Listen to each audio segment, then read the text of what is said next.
The Spotlight feature event of the night here, July 10th, 2015 at the Amsoil Speedway in Superior, Wisconsin, is the OneMain Financial Wissota Late Model Challenge Series feature.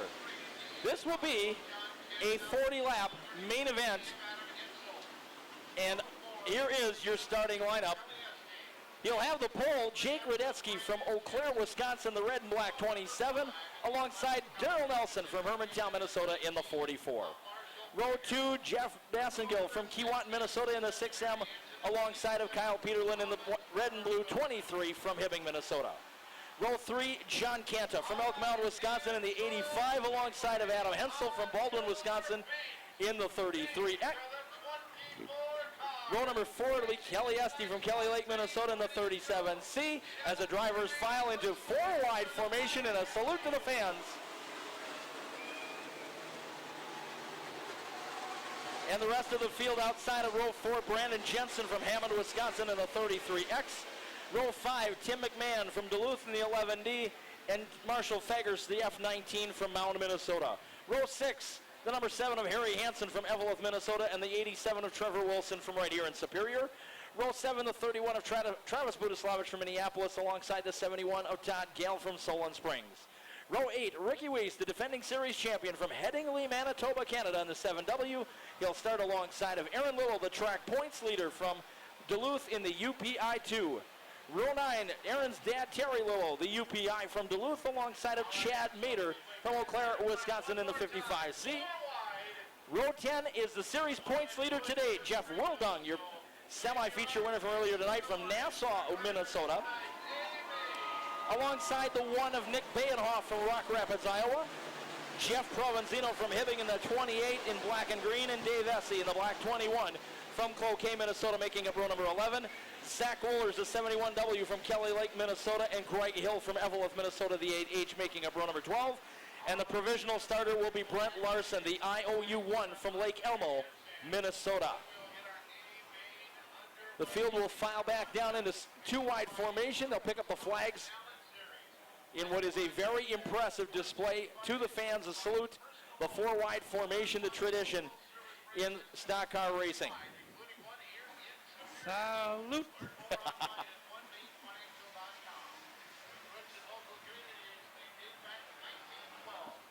It is such a neat thrill to see the late models or the sprints when they're in town do that four-wide salute. Whenever you go to a short track, and especially dirt track racing, you see that quite a bit.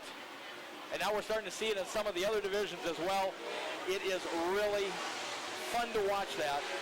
It sends the chills up and down the body. Yes, it does.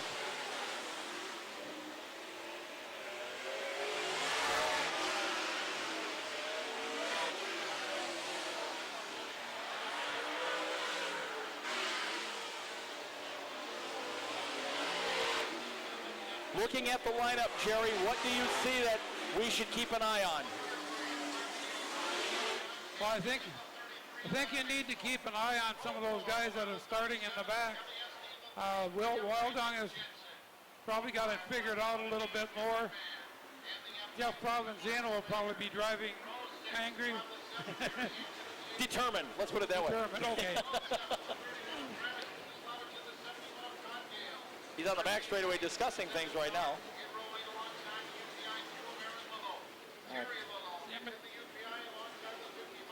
Like you say, it'll be interesting to watch some of these drivers that have got to start deeper in the field. John Canta, the 85, he's second in points coming into the series, or in the series coming into tonight. Kelly Esty in that white and blue 37C, making his first appearance of the season in a late model. Modified star. He might have a little chip on his shoulder too after the disappointment that both of his boys suffered through in the Midwest Modified feature earlier tonight as well. That might very well be.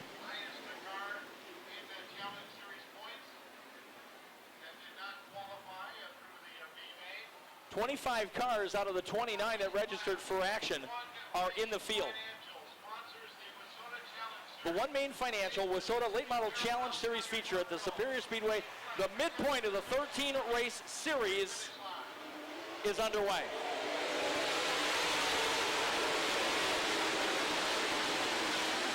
Nelson shoots away to the early advantage. Radetzky trying to give chase. Peterlin, Massengill. The 85 is Kanta. The first of the two 33s is Hensel. The second one is Brandon Jensen.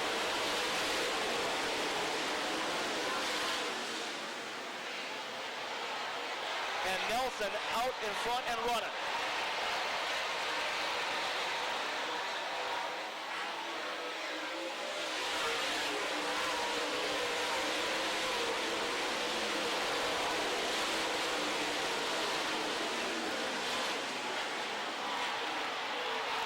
Nelson has not run much of the series,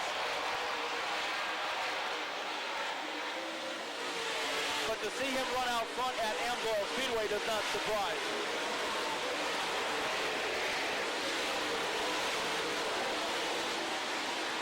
As the field starts to stretch out a little bit down the back straightaway from corner to corner, looking to see where the battles are and where the people are, which people are starting to move up. Like John Cantor just getting by Kyle Peterlin a moment ago for third. You have to think, with Cantor being only 8 points out of the lead, I believe it was, coming into tonight's race, I believe it was just 8 points in the series. And with Wilden starting so deep in the field, that this might be a turning point race for him as far as this series point standings are concerned.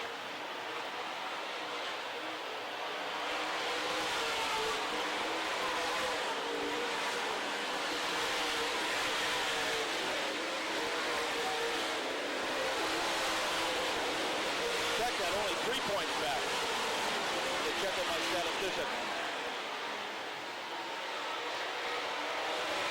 Nelson continuing to set the pace. About a dozen car lengths on Radetzky, Kanta, Massengill.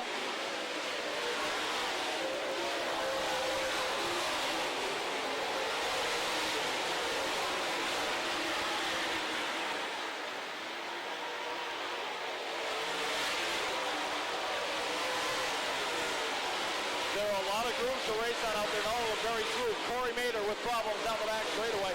Into turn 3 and 4, the 55C with issues. At the bottom of turn number 4, and slow, and he will peel off. No, he'll slow down the front straightaway. Caution is out. A car around over in turn number 2 is Nick Vanhoff. Mader maybe has a flat tire. He does. Mader with a flat right or left rear tire and slowed intentionally to stop the race so that he could hustle that car to the pits to get that tire changed. Meanwhile, Nick Vanhoff is around in turn number 2. The one car pointed the wrong direction at the bottom of the groove. Not sure who the caution flag is going to be called on.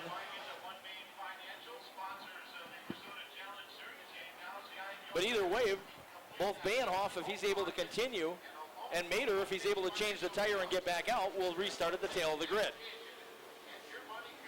Unless Vanhoff did not spin of his own accord.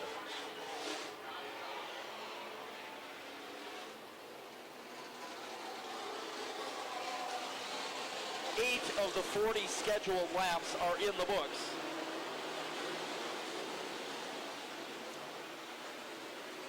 Before we hit our first caution flag, and Darrell Nelson, while it isn't a surprise that the 44 is out front, it's a surprise at who he's out front of. Yeah. Or impressive, let's put it that way. Yeah, you know, you don't want to start the box, you know, with the hen house door wide open right at the beginning.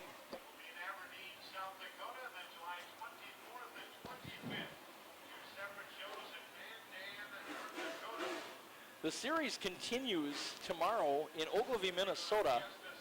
It seems to me we had the schedule laying here somewhere. I think I'll find it in a second. There it is. And then continues on from there later in the month of July, a 3-day series in Aberdeen, South Dakota, and then back-to-back shows in Mandan, North Dakota, before finishing up August 14th at Fiesta City Speedway in Montevideo, Minnesota, and then the series finale in Granite City Speedway on August 16th in Sauk Rapids, Minnesota. Oh, my bride's birthday. Are you taking her there for her birthday? I don't think so. As big a late model fan as she is? Some fans enjoying the show here from the infield as they wait. Well, we did have our 42nd wedding anniversary. Really? On Monday. Congratulations. Yes. Wow. A lot of wonderful for you guys. A lot of survival going on.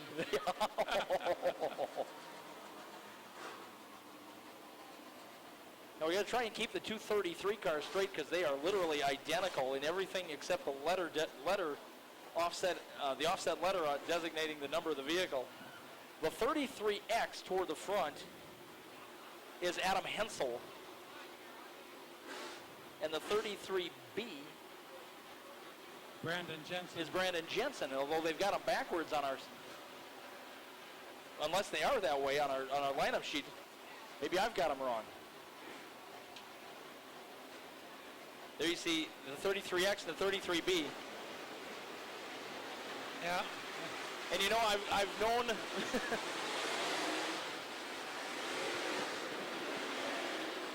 unless I'm told otherwise, I'm going to switch them around from our lineup sheet. As for several years, Adam Hensel has raced a 33X car, and I'm just going to go with that. And since Brandon Jensen's first name starts with a B, we'll go with Brandon in the 33B. Yeah, that's probably a good idea. So our apologies if we get this wrong, and those drivers are watching this later going, no, I was ahead of you.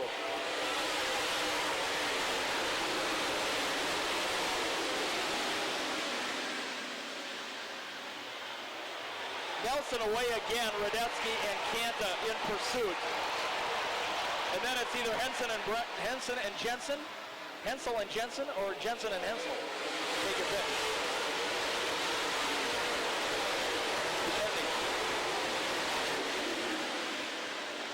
Nelson not getting away as quickly this time, although he does have 2 car lengths on Radetzky.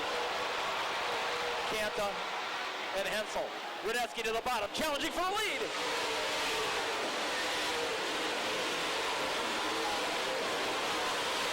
Radetzky with a bite off the bottom of turn 2. Nelson with the momentum on the high side will stay ahead and lead into turns 3 and 4. Both cars slide to the bit on the black slick. Nelson with the momentum up high, and he'll hold off Radetzky for another lap.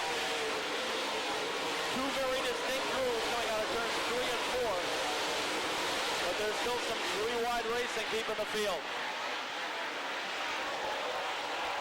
Nelson trying to stay in the middle this time. Radetzky with a bite coming off the bottom again. Down the front chute, the drag race for the lead.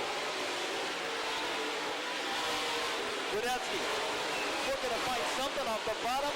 Nelson's got the high side momentum figured out. Nelson will beat him to the corner. He'll slide up the hill. Radetzky to the bottom again. Coming off of turn 4. This time, Radetzky with the edge. No. Not that time. Kanta and Hensel going at it for third.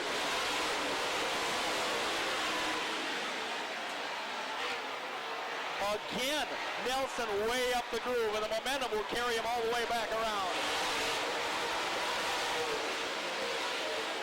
Radetzky's got the bottom working. We got a caution flag out for a big mess in the middle of turn 4. A scramble in turn number 4. Trevor Wilson's 87, Dave Essie's 21 are parked down there. Not sure who else was involved after the fact. Darrell Nelson had all the momentum going early in this one. Since the restart, Jake Radetzky has been right there.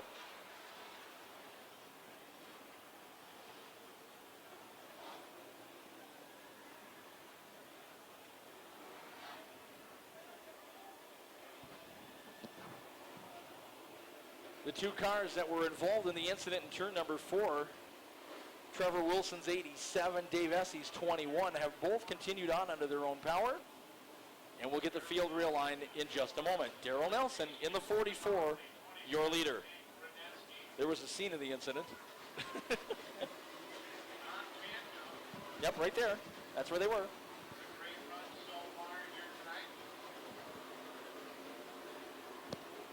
We've seen John Kanta do this how many times, Jerry? Sit back, I'll wait, I'll give you guys time to run around and horse around, and then I'm going to come and get you. Cagey old veteran, isn't he? Yes, I've seen this. We've seen this play out many times. Oh, yes. If I remember correctly, retired sheriff's deputy? Yes. And former defensive driving trainer for Dunn County Sheriff's Department. Yeah. It seems to me I remember hearing that story. Yeah. And why does that surprise us that he's out there racing as well as he does? Trevor Wilson to the tail of the grid, the 87 car. And the field reset. What I love about these big late model races like this, that's going to be a gorgeous track for the pure stock feature later. Yeah. They're going to have a ball out there on this track.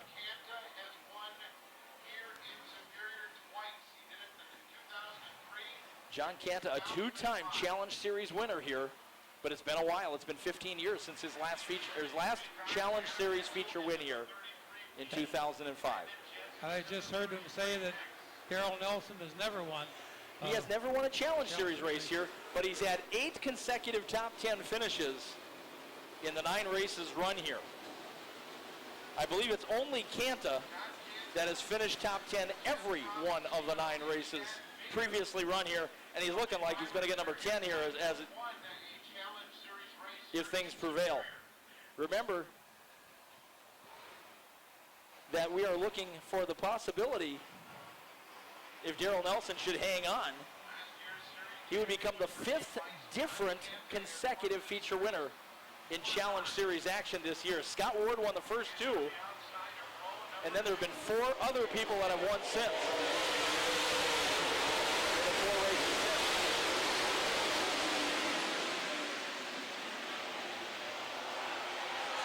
Again, Nelson away. Again, Radetzky challenge racing with Canta for second. It's either Hensel to the inside. Oh, car around in the middle of turn number 4 is Todd Gill. And not everybody got through that clean. Somebody rode across the nose of Gell 71 in the corner. So we can't get that lap to count. We're going to try this again. There's some wrinkles on the Terry Lillo-driven red UPI ride.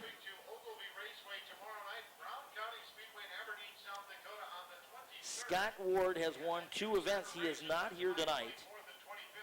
Jake Radetzky, Jeff Wildung, Donnie Shaw, and Ricky Weiss have won the last 4 races, with only Shaw amongst those 4, only Shaw being absent tonight. And I believe of those 5 drivers we mentioned, Ward and Shaw, the only 2 not here. 6 of the top 10 in series points, including 4 of the top 5, 4 of the top. What did I say? 4 of the top 5? 5 of the top 6.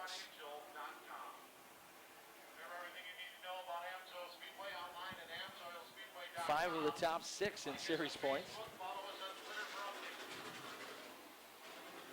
Let's meet the drivers' night on the back straightaway as fans are waving at the drivers while they wait to get going here on the back straightaway. Is that's still coming up here, isn't it? Meet the drivers' night here. Have they done that here? I think so. No, we've done. I think they've done that here already. Yeah. We're doing that tomorrow night at the ABC Raceway in Ashland. I know. And we've still got that one to come up in a couple of weeks at the Proctor Speedway. Yep. We get the cars. That's always a popular event at racetracks around throughout racing, throughout short track racing. When you get the drivers to bring their cars on the front straightaway, they park them down on the track, and the kids get to go out there. Kids of all ages, by the way, get to go out there and visit with the drivers. They get treats, autographs, pictures. Get to look at the race cars, get to actually meet the drivers.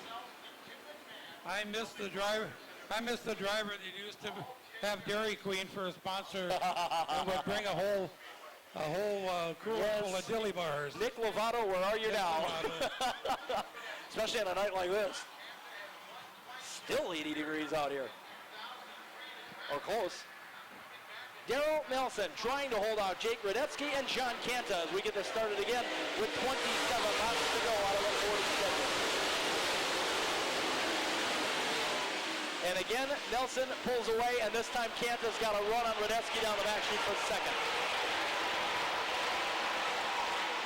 Jensen to the outside, Hensel to the inside, at least I think so, in a battle for fifth.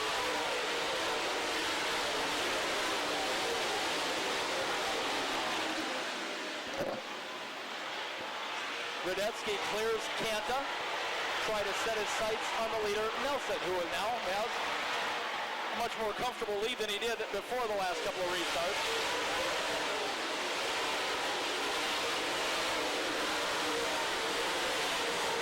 A little push and shove down the front straightaway as Marshall Fegers, a car up against the wall in turn number 1 and rolled over. Well, not quite rolled over, but up on the wall is Todd Gale, parked up at the top of the wall in turn number 1. And the red flag is out. We're going to take a look here. This one came right at our speed shot in turn number 1. Gale put the net down. Here's a shot. Hopefully we've got something here for you. So far, so good. We'll try again in a moment. This is the other car on the track there, the white and red 71. I don't think Gale went over. I mean, rolled over. Obviously, he went up and over the wall. Oh, my heavens. And now trying to get out of the car. We're being told both drivers are okay. That's got to be a frightening ride up there. How'd he get there? Goodness gracious. Todd Gale, the longtime veteran racer. Modifieds. Now, I'm trying to remember back. Did he win a modified point championship here one year? He might have. There he is. Gale climbing out of the car. Obviously a little bit shook. Because of this, we lost the camera? Oh my. We've lost our speed shot, we're being told, which was right about there. Right about where oh dear. it landed. Usually, now we know why we didn't get the shot. Goodness gracious. So, Gale is going to look and see what damage has been done. This is going to be interesting to see how they extricate this one off of the hill. You can see some of the scuff marks below, just a few feet. There's the tire tracks leading up to. That might have been Woller's tracks there. This will be, you got the flatbed coming. Maybe they're going to roll the flatbed underneath. Maybe they'll lift the back end up and roll the flatbed underneath and maybe pull it out from there. So the red flag out. 15 laps in and 25 to go in the 40-lap OneMain Financial Wissota Late Model Challenge Series feature here at the Amsoil Speedway in Superior. A frightening moment just occurring to bring out this red flag when Todd Gale, the driver of the red number 71, was involved in an incident one restart ago in which his car was spun around on the opposite end of the track. And now on this restart, a couple of laps in, and he tangling with traffic and up to the top of turn number 1. And as you can see, clearing the concrete wall at the top of turn 1. And Zach Wohlers was also stopped there as well. Not sure if he was involved after the fact or not. But again, a frightening incident and a very peculiar type of an accident, something that we don't see very often at this track.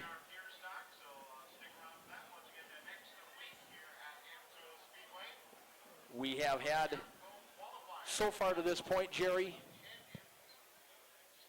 a couple of impressive performances. Dan Kingsley winning in the Wissota Midwest Modifieds, hometown boy. Superior, Wisconsin is his hometown. And then Keith Kern with his first career feature victory in our Wissota Superstocks, also a Superior, Wisconsin native. And while we don't have, maybe one guy in the field here in the Wissota late models from Superior, but a couple more in the Pier stocks coming up in a moment. But we talked about the track conditions earlier, how fast the track is, how wide and smooth it is. Kudos to the track prep crews for a job well done again here tonight. It's pretty much perfect right now. Unless you're Todd Gill. Unless it's Todd Gill, yeah. Unfortunately. Classy guy. What a great veteran driver. This is, as we mentioned, oops, lost me for a minute there. This is, we talked about the Challenge Series 7th stop on a 13-race tour, with the series continuing what would be tomorrow, Saturday, July 11th, at Ogilvie, Minnesota. Right, and I did notice one thing here. We have lost our point leader out of this race. He is. Although he wasn't having a bad run, he wasn't making up a whole lot of ground. No, but he has since retired.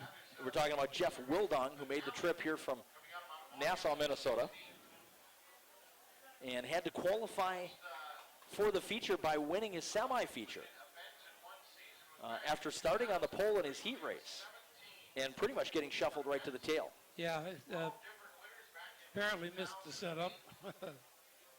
Had it figured out for the semi-feature, and he and both he and Nick Bainhoff, who came into tonight 9th in points in the series, and making the long haul from Rock Rapids, Iowa, both making it through the semi-feature. Bainhoff is still in the field, although outside of the top 10.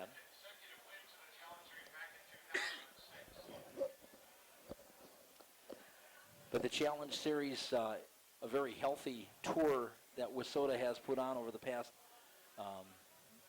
I was trying to listen to Mark and talk at the same time. So I'm thinking at least 15 years, if memory serves. I believe it's 16 years. Okay. It's been. They'll have a North Dakota swing coming up later this month and finish things off with stops August 14th in Montevideo, Minnesota, and August 16th in Sauk Rapids, Minnesota. And then you've got to finishes up at Granite City. Oh, is it Granite City is the final race? Yep. Okay, my apologies. It's here I somewhere. thought it was Sauk Rapids. It's here somewhere. We got to look deep in our notes here.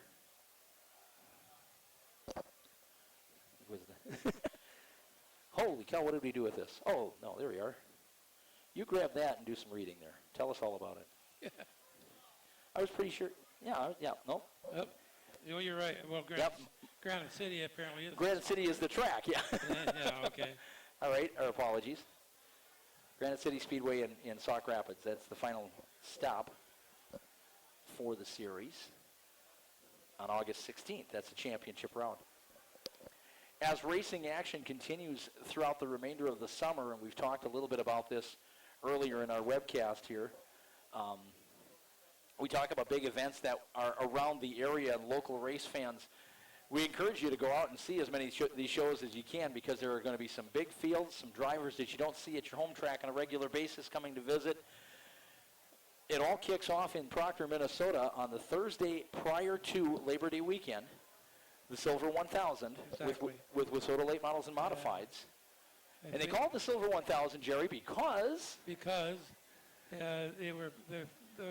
initial winner was paid in with 1,000 silver dollars in a loving cup or a chalice of some sort. So a very unique way of paying the feature winner of the late model feature. And today, I believe the feature winner still collects about, I think it's $3,000 to win in that one. $2,500 to $3,000 rings a bell for some reason in that show. Grand Rapids has had its invitational the Friday night after the Silver 1000, the Friday before Labor Day weekend. Yeah. The Wissota Classic, they've run that for 15 or 16 or 17 years now. The number escapes me. My apologies to the friends in Grand Rapids. They brought it back, actually. Yeah, after about a year or two hiatus. Yes. And then you get to Labor Day weekend, and you've got huge shows throughout the Midwest. The two that we like to pay attention to around here, of course, the Labor Day Shootout in Hibbing, Minnesota, and the Labor Day weekend special in Rice Lake, Wisconsin, Right. which are both run on Saturday, Sunday weekends of Labor Day weekend. And there are other shows that run, of course, throughout the Midwest and will run on that Monday of Labor Day as well.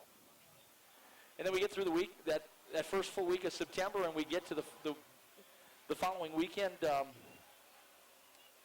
after Labor Day, and it becomes Friday and Saturday, September 11th and 12th, and that's the Northern Nationals right here at the Amsoil Speedway, with Friday's show highlighted by the visit, as you mentioned, the IRA 410 wing sprints. Flying around this place. Yes.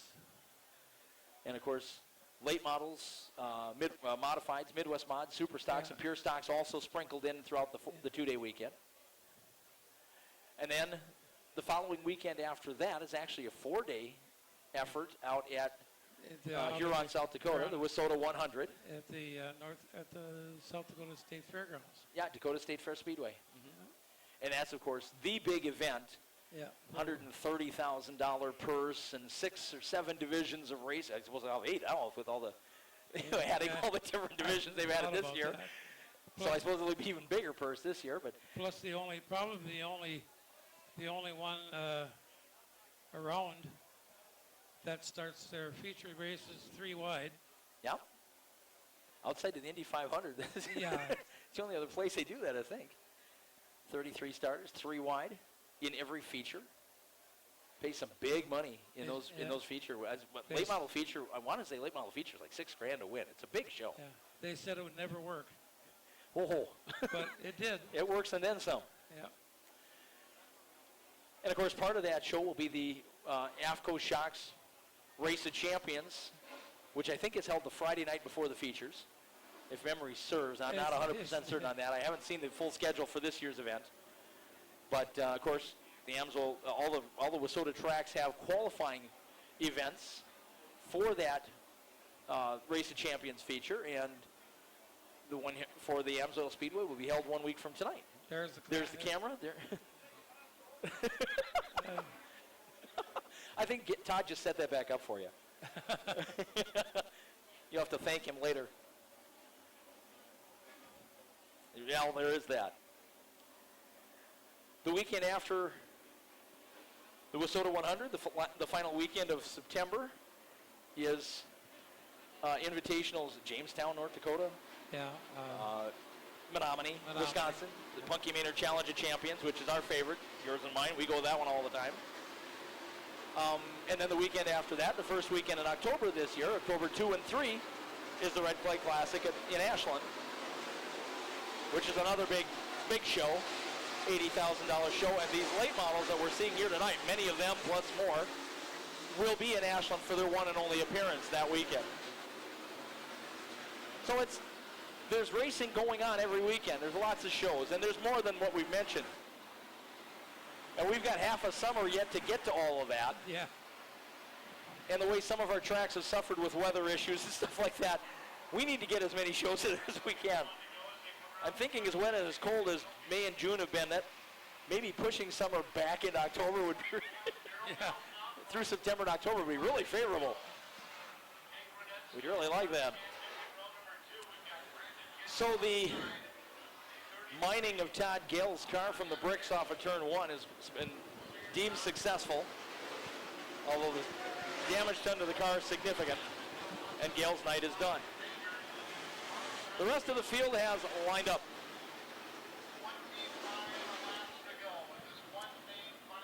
$25 laps remaining of the 40-lap OneMain Financial Wissota Late Model Challenge Series feature. Darrell Nelson leading Jake Radetzky, John Canta, and then it's either Adam Hensel and Brandon Jensen or Brandon Jensen and Adam Hensel. We haven't quite figured that one out yet. John Massigo running an impressive 6. Travis Budislavich, very impressive 7 on the restart. Justin Fegers 8th, Kyle Peterlin 9th, and Harry Hansen 10th on the redo.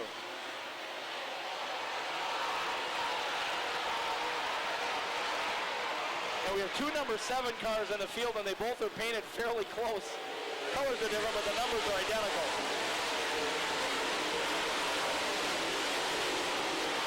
But it's a whole lot easier to tell those two apart as opposed to the 33. Kanta has broken away from Radetsky. He'll set his sights on Nelson. Here comes Hensel trying to work his way around and by Radetsky for third.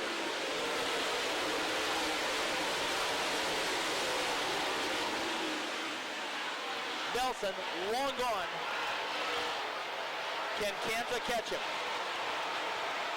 Nelson protecting the bottom in turn 4.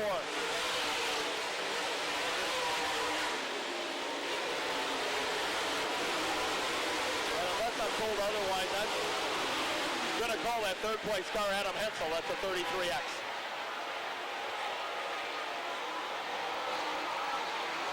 John Massengill fighting with Brandon Jensen. That's your battle for 5th. Jensen way up the hill in turn 4. Massengill getting by. That is for Phil. Nelson continues to lead. Kanta, Hensel, and Radetsky trying to track him down. We are halfway home. 20 to go.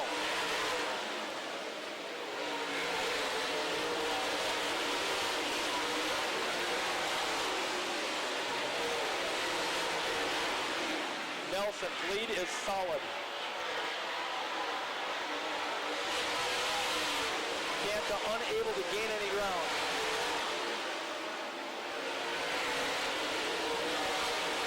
Best battle up front is for 4th place right now as John Massengill working the inside against Brandon Jensen. Down the back straightaway, that is, and as they head into turn 4, that is for 5th.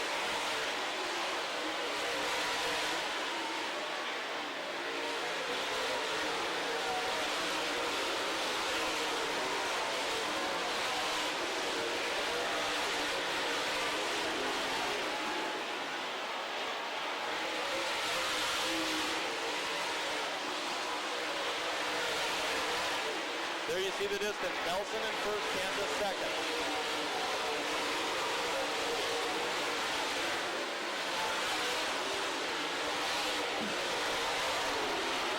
The move over flag being shown to the tail of the field as Nelson and company are gaining.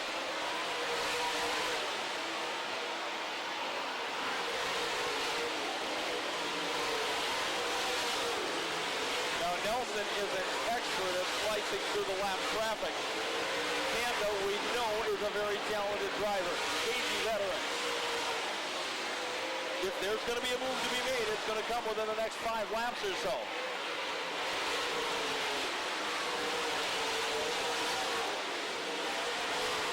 There you see the distance from Dave Essie's 21 in black to Darrell Nelson's 44.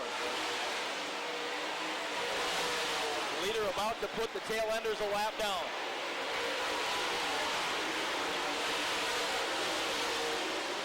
Kanta biding his time.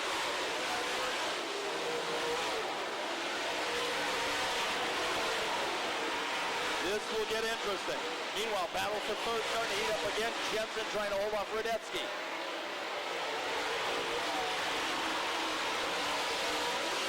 Nelson in traffic, as you see, going into turn 3, trying to get around Dave Essie. Kanta trying to close the gap.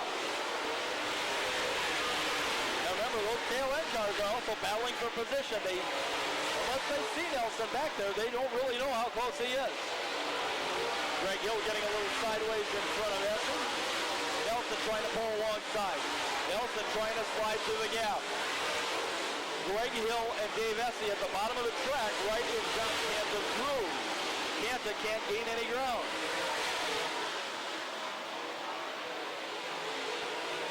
Mader has slowed on the back straightaway, and he'll pull into the infield. There you see him. So Mader's night is done.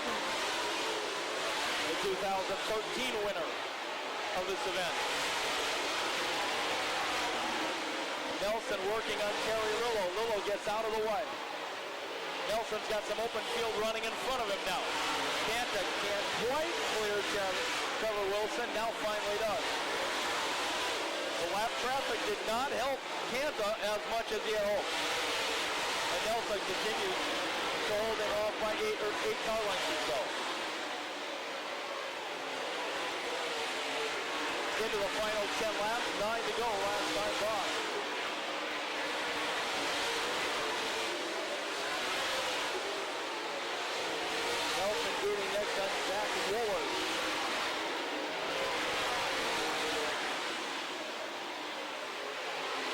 down the back chute into turn number 3. There's the distance, first to second. Nelson and Canta. With Nelson trying to get by Wohlers. He'll work the high side. And it will clear down the back straightaway. And Nelson has actually gained a little bit of ground on Canta that time.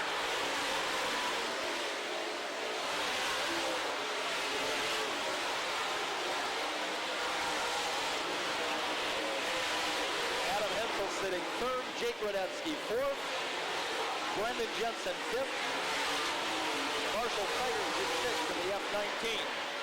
Ahead of Jeff Massengale, Kyle Peterlin, Travis Louis-Favis, Harry Hansen, and Nick Bayenhoff.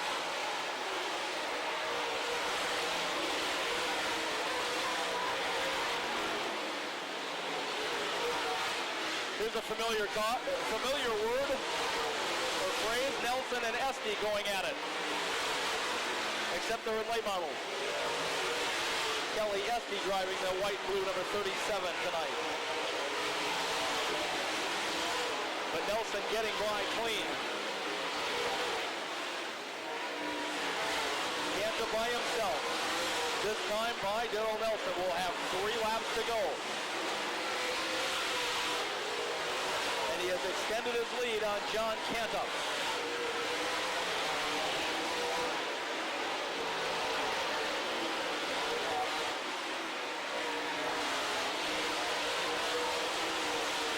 Nelson can protect the bottom.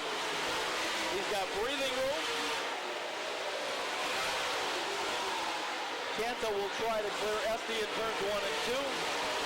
Nelson has nothing but open field running in front of him for about another lap or so, and then he's going to catch Tim McMahon. But the white flag is about to wave for the 44th, Darrell Nelson. He's got almost a half a straightaway on John Canta. The final time around of the 40-lap OneMain Financial Wissota Late Model Challenge Series feature at the Amsoil Speedway in Superior. A call around right in front of the leader is Jeff Provenzino. Nelson will sneak through, and Darrell Nelson will win.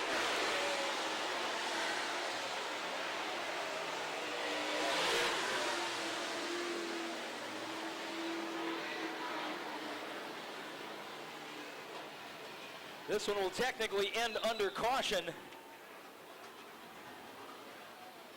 Jeff Provenzino having some less than ideal words to exchange between him and Ricky Weiss. But for the first time, he will win a Wissota Late Model Challenge Series feature. And it comes as no surprise to see this guy in victory lane at Amsoil Speedway. But the manner in which he did it is impressive. Regardless of how often he wins here, it is still impressive to see how he does it. Darrell Nelson from Hermantown, Minnesota, becomes the 5th different feature, actually 6th different feature winner of the Challenge Series this year in 7 races. And outside of the first 2 races, won by Scott Ward, the 5th different winner in a row. Second spot, John Canta, who will move into the top of the point standings. Came into tonight 3 points back, and will come out of tonight with the points lead, heading for Ogilvie, Minnesota tomorrow night. The 33X of Adam Hensel coming home in 3rd, the 27 of Jake Radetsky in 4th, and the 33B of Brandon Jensen in 5th.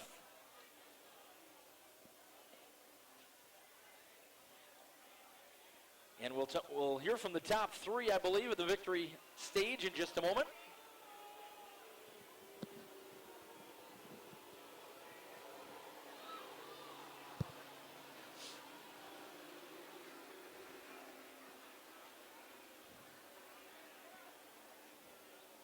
It's kind of something interesting that I'm noticing here tonight. We get a shot on the victory stage there. I know Jake Radetsky sported a Green Bay Packers logoed racing helmet for the last couple of years, and now I see John Canta's helmet with the Wisconsin Badger W on the side. Looking like a Badger football helmet in the white. And we will hear from the top finishers. Top three.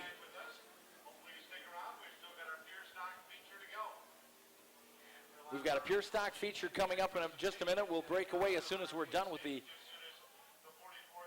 late model interviews here on the stage. We'll break away for a short break and come back with a pure stock winner.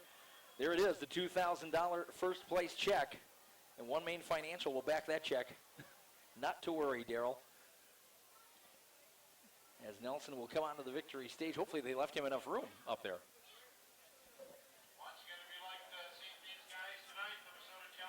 The Challenge Series moving to Ogilvie, Minnesota. Tomorrow, July 11th. Just enough room for the feature winner to join him on the stage. We'll send it down to the victory stage.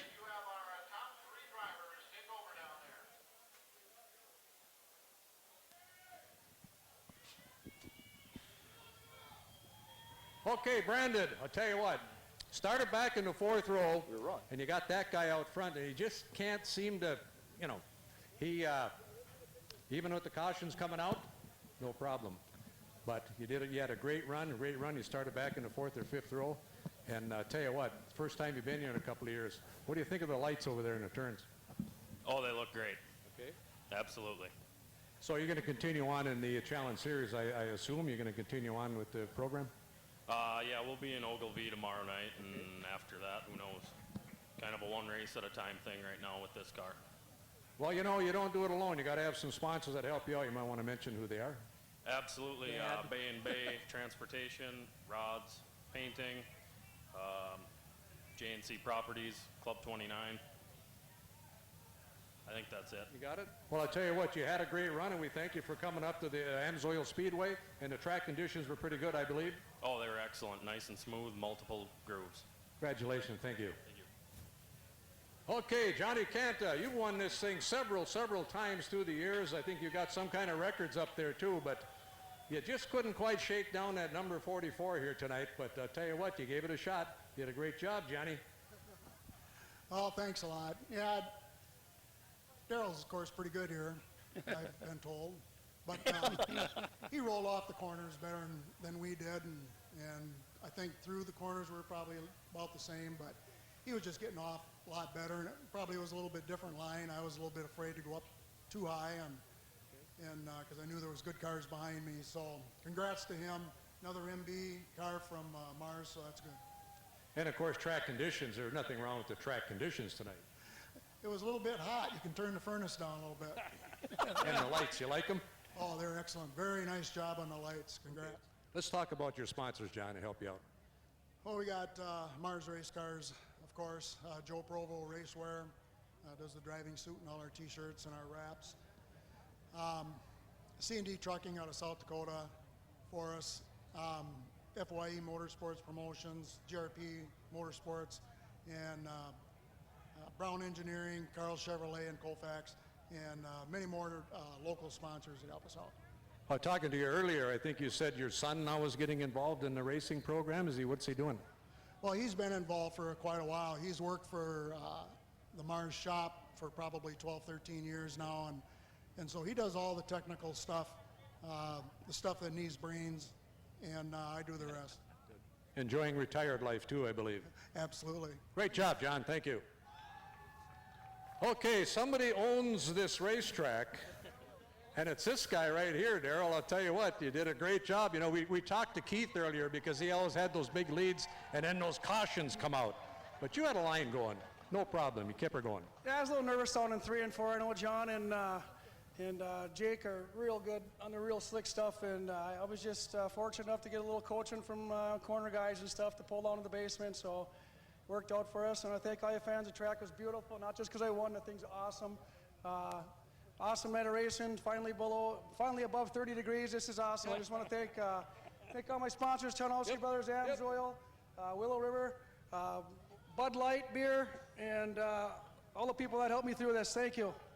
Are you going to chase the challenge series at all, or what? Yeah, we're going to go to Ogilvie tomorrow, and hopefully, we always struggle there, but we're going to go there with a good attitude and see what we can't do, make the show, and try to put on a good show. Well, good luck, Daryl. Congratulations. Thank you.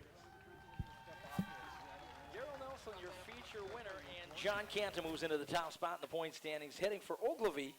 Top spot in the Challenge Series point standings, heading for Ogilvie, Minnesota tomorrow night. We'll take a quick break. We'll come back with our finale, our Pure Stock feature, in just a moment here on the iFan Sports Network.